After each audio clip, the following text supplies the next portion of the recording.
Hello, everyone, and welcome back to the Mood and Mindset Makeover program. This is day 8 of our 10-day online program and our 4th presentation, all about shifting our mindset from our negative thoughts to more positive ones. Let's get started. Where does stress and anxiety stem from?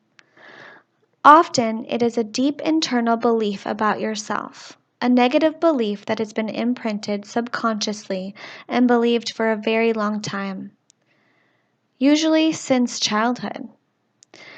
It could be the belief that you are not good enough, that you are ugly or stupid or unlovable. Usually it's an experience that we've had in our childhood that has given us the idea that we are not the amazing child we thought we were. It could be a mistake we made or a not so pleasant comment a loved one said to us, or it could be a more traumatizing experience. And ever since that short moment in our young life, even if we don't remember, we have taken it with us through growth and into adulthood, and it has become a button that gets pushed ever so often when something makes us feel inadequate. When this button is pushed, we respond with anxiety and stress to overcompensate somehow. We live our lives always striving to please others, to appear a certain way, to impress people so that we can feel good enough. So we push ourselves, we work harder, and we put ourselves down when we feel we haven't proven ourselves. This is the deep roots of our stress.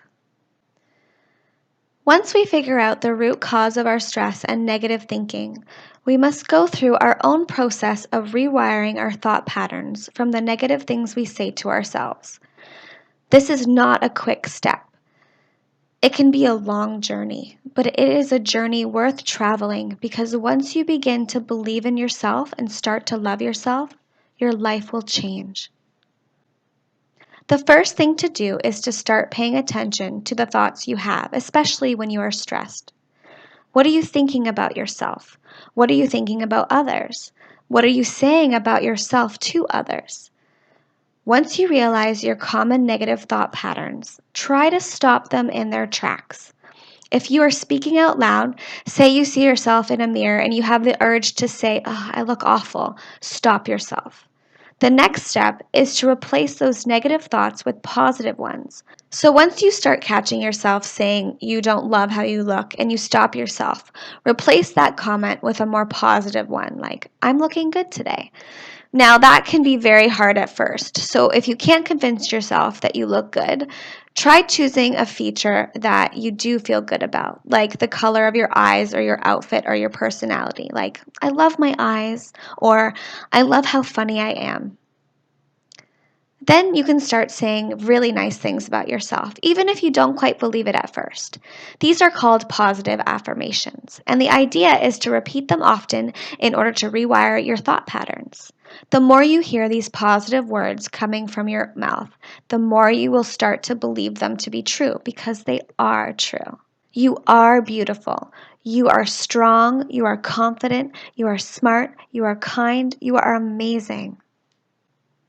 Let me ask you a question. Who is the single human being you spend the most time with and will spend the rest of your life with?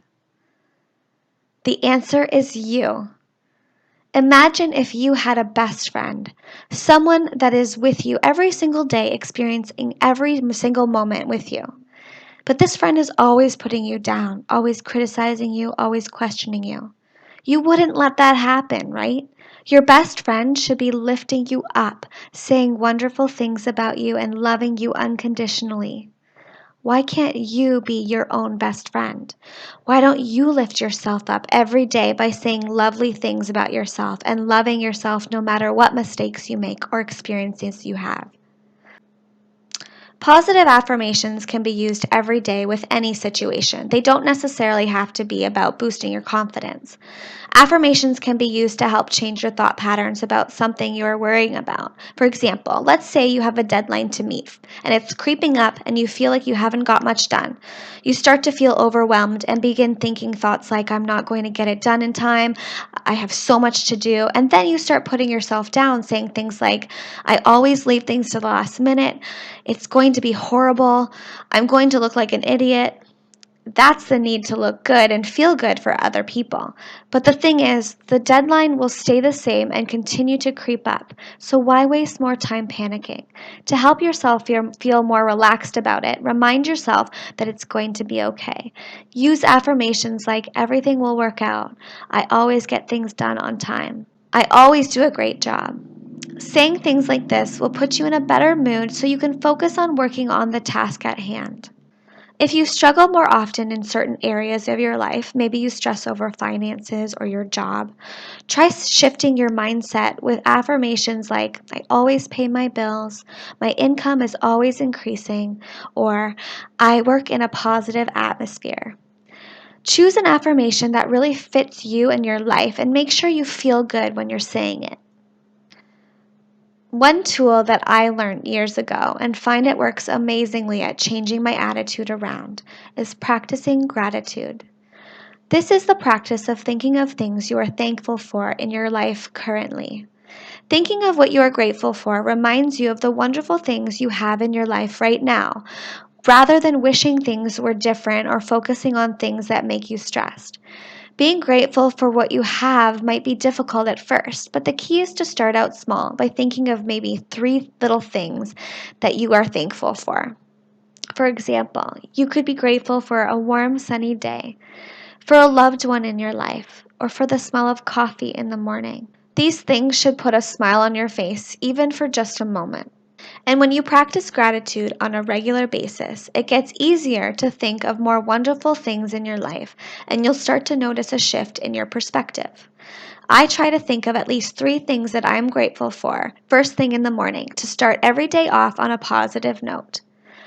Once you get really good at it, you can try practicing gratitude when you are faced with a stressful situation.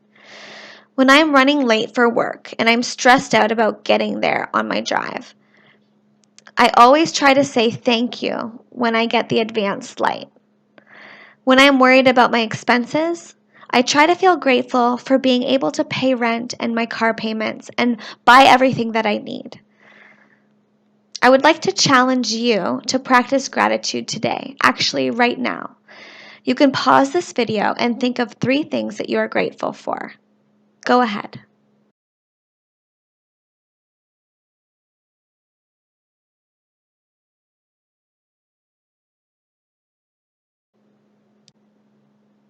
Now I want to talk a little bit about people and relationships with others, because as much as it is so crucial to have a healthy, loving relationship with ourselves, life is all about the people that come and go and the connections that we make.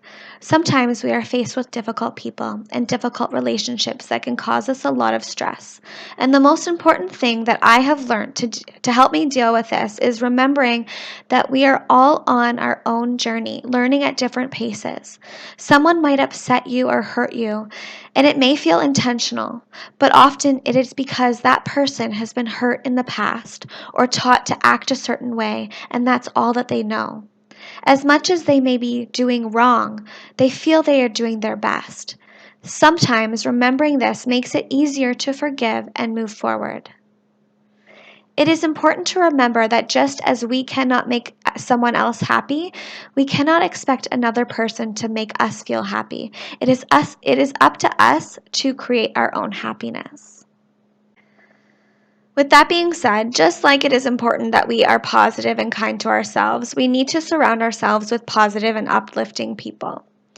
When we spend our time around negative people or people that tend to put us down, it makes it difficult for us to shift our mindset.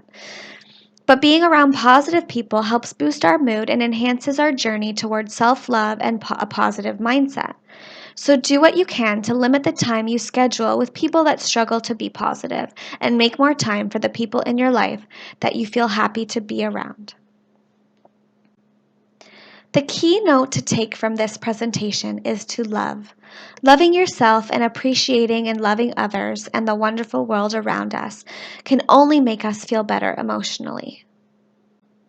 Thank you for joining me again today, and as always, if you have any questions, please don't hesitate to ask. This is by far my favorite topic of conversation because I feel it is the most important one for improving our mood and mindset. Good luck using gratitude and positive affirmations to shift your mindset. And remember to always be kind to yourself.